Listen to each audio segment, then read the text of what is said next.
তিনি হাজরা আলাইহিস সালাম ও শিশু ইসমাইল আলাইহিস সালামকে মক্কার নির্জন এক স্থানে রেখে এলেন, যেখানে তখন কোনো জনবসতি ছিল না। ইসমাইল আলাইহিস সালাম ও তার মা হাজরা আলাইহিস সালামকে মরুভূমিতে রেখে যাওয়ার করুণ ঘটনা। এই ঘটনা ইসলাম ধর্মে অত্যন্ত গুরুত্বপূর্ণ এবং তা ত্যাগ, বিশ্বাস ও আল্লাহর প্রতি আনুগত্যের একটি মর্মস্পর্শী উদাহরণ হিসাবে বিবেচিত। নবী ইব্রাহিম আলাইহিস সালামের কোনো সন্তান ছিল না এবং বৃদ্ধ বয়সে তিনি আল্লাহর কাছে একটি সন্তান কামনা করেন। আল্লাহ তার প্রার্থনা কবুল করেন এবং ইব্রাহিম আলাইহিস সালামের স্ত্রী হাজরা আলাইহিস সালাম একটি পুত্র সন্তানের জন্ম দেন। শিশুটির নাম রাখা হয় ইসমাইল। কিছুদিন পর আল্লাহ পাক রব্বুল আলামিন ইব্রাহিম আলাইহিস সালামকে একটি কঠিন পরীক্ষা দেন। তাকে আদেশ করা হয় যে তিনি তার স্ত্রী হাজরা আলাইহিস সালাম ও শিশুপুত্র ইসমাইল আলাইহিস সালামকে মরুভূমির নির্জন স্থানে নিয়ে যাবেন এবং সেখানেই তাদের রেখে আসবেন। ইব্রাহিম আলাইহিস সালাম আল্লাহর আদেশ পালনে কোনো দ্বিধা করেননি।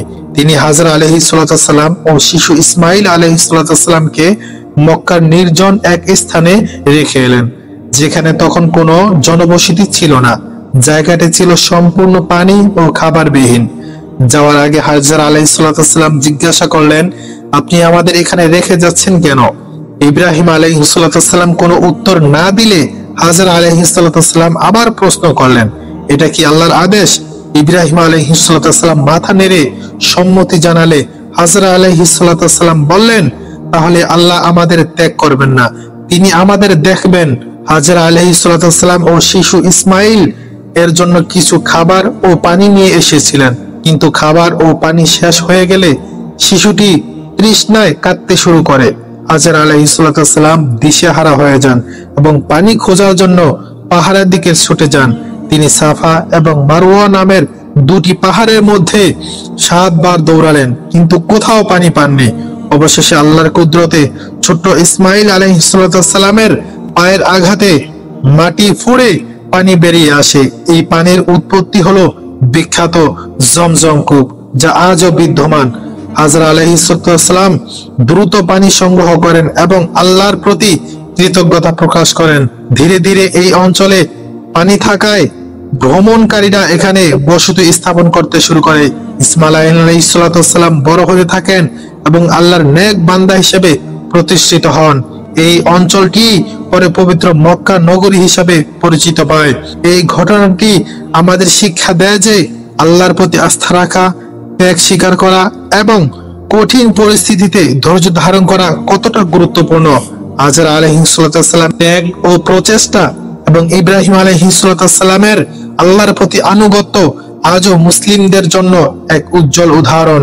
এই ঘটনাটি হজ পালনেও বিশেষ গুরুত্ব পায়। হাজরা আলাইহিস সালামের সাফা ও মারওয়া পাহাড়ে দৌড়ানোর ঘটনাটি স্মরণে হজ যাত্রীরা আজও সাই করেন।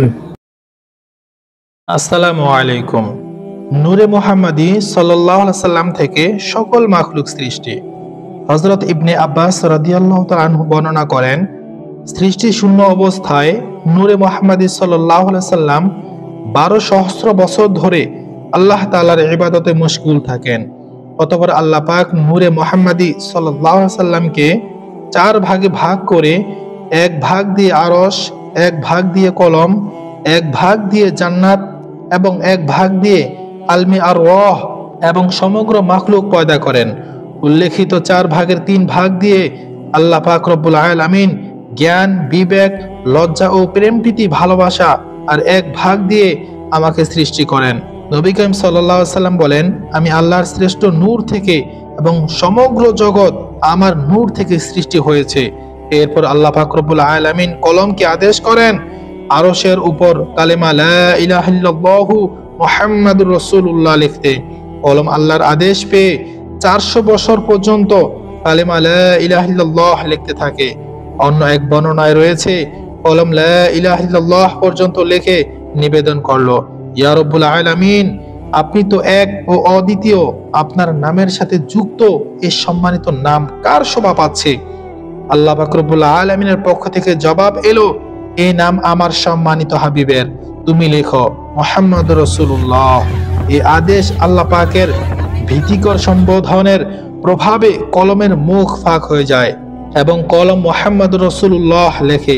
তখন থেকেই কলমের মুখে ফাঁক রাখার নীতি চালু হয়েছে, যা কিয়ামত পর্যন্ত চলতে থাকবে। সুবহানাল্লাহ। সম্মানিত ভিউয়ার্স, ভিডিওটি যদি একটু ভালো লেগে থাকে, ভিডিওটি আপনার বন্ধু বান্ধব, হোয়াটসঅ্যাপ, ইমো, টুইটার প্রত্যেকটা সোশ্যাল মিডিয়াতে আপনারা বেশি বেশি শেয়ার করে দিবেন। আল্লাহ হাফেজ।